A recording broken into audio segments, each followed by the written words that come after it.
It's the mindset of a champion. You always think you're not good enough. You always want more. You will never be satisfied. Literally saying, hey, I apologize if it wasn't good enough.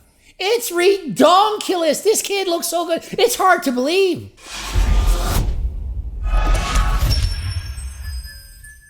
Coach Greg, and today we're going over Anthony Mantello's contest prep body within 3 weeks of the show. Is he in fact too lean? Is he doing the same mistakes as Brandon Harding? We're going to go over his diet and his physique. I'm going to tell you what I think his chances are of turning pro. Is he doing things right? Doing it wrong? What can we add and what can we learn from Anthony Mantello? What's up, guys? Today is currently 19 days out from our first competition. So he's 19 days out, 184 pounds, up 10 pounds from his last prep. He's put on more muscle and he's looking amazing. And he's standing relaxed and you can see just how small his waist is. It's tiny. He has amazing legs. He competes in men's physique. The legs aren't shown, but actually if he switched over to classic physique, he could do quite well. He has great shape, great body, small waist, wide shoulders, everything looking amazing. Body fat percentage right around 7% at 3 weeks out. That means he's not ahead of the game and he's not behind. He's exactly where he needs to be. 3 more weeks of hard dieting, he will be shredded, close to 5% body fat. And what helps to separate Anthony from other physiques is just how detailed he is in the abdominals. Exquisite abdominal development with such a small waist gives him a huge advantage in the men's physique division. And he's just as lean from the behind as he is from the front. No weakness on this guy's physique. Looks phenomenal. He's only 19 years of age. I mean, he literally looks like a smaller version of Chris Bumstead. This guy's built phenomenally. I apologize deeply if that wasn't good. I'm sort of propping this up on a garbage can. I don't really have a good angle for me, but that's how I look 19 days out. I apologize if that wasn't good. It's the mindset of a champion. You always think you're not good enough. You always want more. You will never be satisfied. Literally saying, hey, I apologize if it wasn't good enough. It's redonkulous. This kid looks so good. It's hard to believe. Hard to even imagine. 19. He could be 29 and it would be unfathomable. It's incredible. So yeah, you don't have to apologize. You're looking pretty freaking good. Let's get started with meal 1. Holy shit, I'm out of breath. And he's out of breath from posing. Trust me, when you're shredded posing, it's harder than you can imagine. You wake up in the morning, do some poses, 2 minutes into it, you're exhausted. It is way harder than you could ever think possible. And for breakfast, it's eggs and whey isolate and cream of wheat. Pretty boring, but he's doing what he needs to do. He's able to maintain this diet. If he wanted to be more full, he could add in some fruits and vegetables, but the diet's working for him. Nothing wrong with it. He's literally dipping the whole eggs into the chocolate cream of wheat mixture. Eggs and cream of rice. Oh, wow. If you haven't dieted to this extent, you just don't know what's going to taste good. What seems disgusting to most people, it's delicious when you're starving. Anthony is not having an easy time here. It's not easy to get below 7% body fat. And trust me, when you diet to this point, everything starts to taste better. You think that egg whites dipped in chocolate cream of wheat tastes good? Not in the off season. In the off season, pizza tastes good. But when you're dieting to this level, everything starts to taste better than last time. This is very nostalgic. It reminds me of the first road to pro, sitting in the exact same spot, eating almost the exact same meal, if not the exact same. But this time he just got about an extra 10 pounds of muscle. And for his last prep, the reason he didn't get his pro card is he didn't have the muscle required. Does he have it now? Maybe. It depends on who shows up.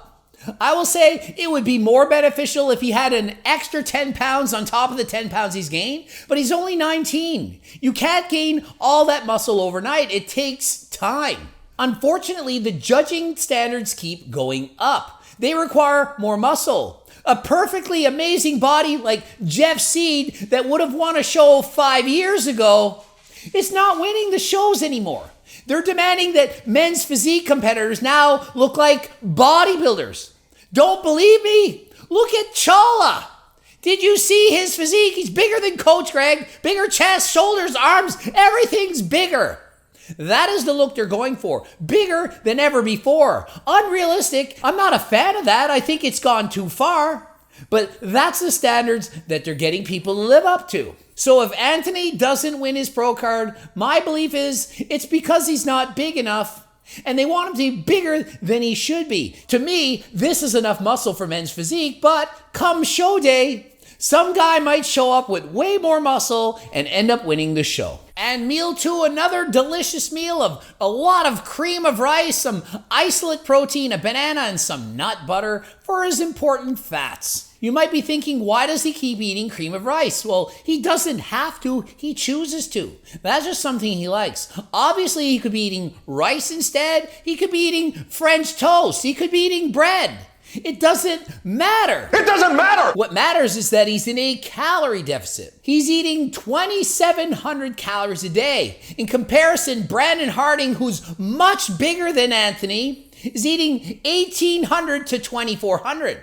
This obviously makes more sense. 2,700 calories, losing weight at a slow and steady rate makes a lot more sense than trying to starve yourself and lose a dramatic amount of weight in the final weeks before a show. And you can see just how lean Anthony really is as he picks up the peanut butter with a spoon. You can see a bicep vein running horizontally across the arm. Very impressive, very lean physique. There's more than one way to diet. Whatever allows you to feel full while allowing you to maintain a deficit is the kind of foods that you should eat. If you're starving, however, you need to add more lower calorie dense foods like fruits and vegetables. We're not seeing many here so far, one banana. But he's okay. He's not complaining. If he was complaining, he could obviously add more fruits and vegetables to help him feel full.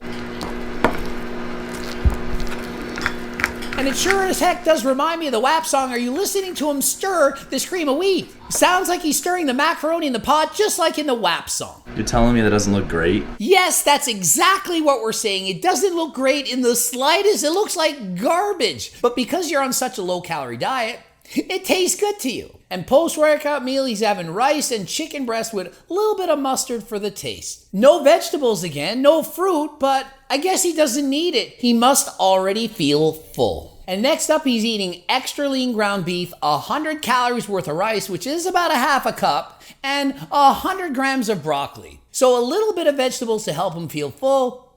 Not much rice, enough to just taste it and then want more, and some ground beef. If I had to have this meal, I would probably eat 5 times more of the vegetables to have more volume on the plate and help me keep full. But again, nothing wrong with dieting this way. So yeah, I'm gonna eat this and I'll see you guys at the final meal of my low food / carb day. And he's saying this is his low food day. So he literally eats more than 2,700 calories on most days. Brandon has 1,800 calories on his low food day. Anthony has 2,700. Which diet would you prefer? And the next meal, 7 ounces of chicken, 100 grams of broccoli. I'm looking at that meal like that would do nothing. I would eat that and it would actually make me hungrier. I need to have more vegetables. I would eat a massive salad, more vegetables, allow myself to feel full. You could add an extra pound of vegetables, probably only add 100 calories. If you're struggling on a diet and you're hungry, you're starving, please add more vegetables. That will allow you to feel full. Just really started to sink in and like, shit, you're dieting, kid. Pretty hard. As you get leaner, as you approach contest shape, you're not going to feel good. You can pretend you feel good, but you don't. Sleep's affected, lower sex drive, horrible mood, just don't have the energy you once had. Contest prep dieting is not healthy. You can't maintain a shredded year-round stage-ready physique the entire year. A lot of people have misinterpreted my advice, suggesting that I say to be shredded all year. I don't say that. I say to be at a healthy weight that you can maintain. Not to bulk up to put on a bunch of unwanted body fat, and not to be stage ready year round either. It's about balance somewhere in the middle. You should look good year round at a healthy weight. I'm not telling you you shouldn't add more calories after a show. I'm saying once you get your body weight up to a level you can maintain, Don't add more calories. Don't bulk up. Keep your body fat the same while building muscle. Overall macros for the day, 2,700 calories, 254 grams of protein, 295 grams of carbs, and 46 grams of fat. Very similar to a diet I would follow, with the exception that I would eat fewer of the cream of wheat calories in exchange for more vegetables and fruits, which would allow me to feel full. Wishing Anthony the best. Hopefully he gets his pro card. You never know. He does look his best, and if you are your best, you're winning. Regardless if he wins a pro card or not, he looks better than the last show. That makes him a champion. Ending it here. GregDoucette.com for coaching. Greg Doucette IB Pro. Bloops are there. Watch at least one of those. Buy my freaking cookbooks, training books. Buy a coaching plan if you need to get shredded. And until next time, subscribe, click the bell button, and follow me on the gram to talk. I'm out.